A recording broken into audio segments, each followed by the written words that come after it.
Now, 2 billion rand, that's how much it's going to cost taxpayers to repair damage caused by the fire at Parliament earlier this year. On the second day of the year, the old Assembly caught fire and quickly spread to the National Assembly. What shocked South Africans was that the sprinkler system did not work and there was no security. But even worse, the building was not insured. Let's discuss the repair costs with the structural and fire engineering expert Richard Walls. Thank you very much, Mr. Walls, for your time here on eNCA. Now, firstly, are we not correct to be outraged at this 2 billion rand budget? Yes, in many respects. I think firstly, we should never have got this far. There are codes and standards to prevent disasters from coming this large. Fires do happen, fires break out, the coffee machine overheats. But when a building's code compliant, it shouldn't spread throughout an entire structure. And then also, it's such an important structure. I mean, it's a very large bill, and especially when this is added to other costs we've experienced. I mean, there's been blasts at Eskom, there's been Prasa trains that have been burned down, there's been Charlotte Maxege Hospital. So direct losses just in the last few years are somewhere probably between 5 and 10 billion rand in fire damages that government and parastatal entities have experienced. So this is a huge burden on the South African taxpayer in terms of these sorts of incidents. And of course, there's also, for lack of a better word, a backlog in what they needed to always fix at Parliament that was heightened or highlighted by the fire in January. So maybe this 2 billion rand budget also has to do with things that they had not fixed before.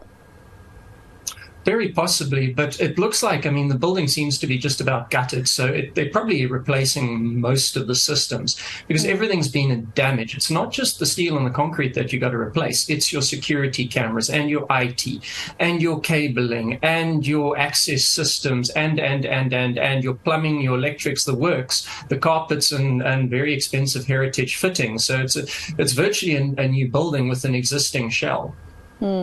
So would it not work out better to move to a completely new building? This will be a beautiful political debate in the coming months, and I'll let the powers that be discuss it. However, if you are going to move, now would be the better time.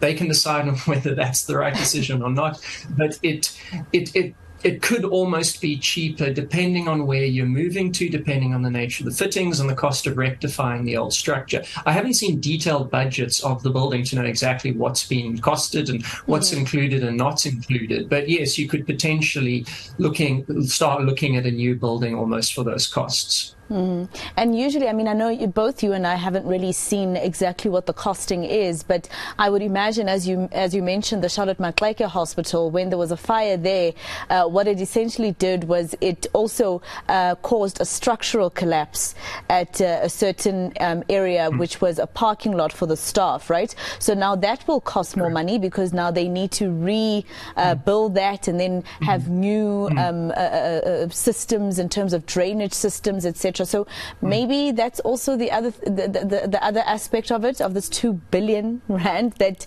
we actually don't have as a country.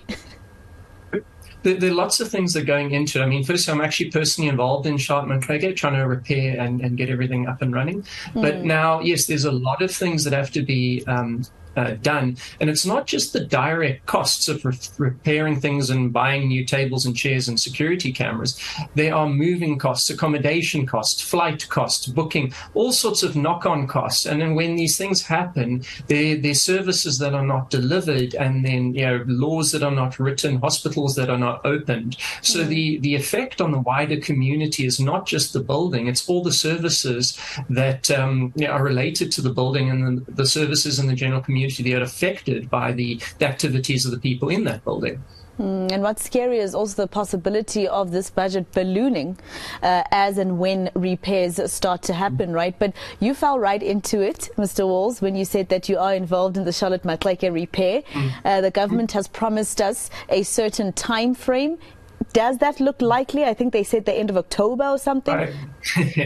I can't comment on the timelines. I'll leave that to the powers that be to comment on timelines. A lot of these processes, there's much red tape that goes into it. So So it's not just an issue of how long it'll take to fix it. It's how long it'll take to firstly get the budgets approved, then get the money transferred, get the design done, design approved. So there's a whole bunch of steps, and at each step there's more red tape. So what could be a relatively simple process can become quite drawn out because of all the role players involved. All right. Well, I'll leave you. I'll leave you to that answer, and I'll try and get the Minister of Health to come through, because he did take responsibility for that. Thank you so much for speaking to us here on eNCA. That was Richard Walls. He is an expert in structural engineering.